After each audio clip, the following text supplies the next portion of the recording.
How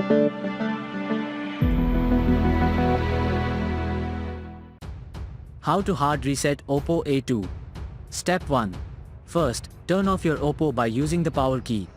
Step 2. Then, hold the volume down with the power button. Step 3.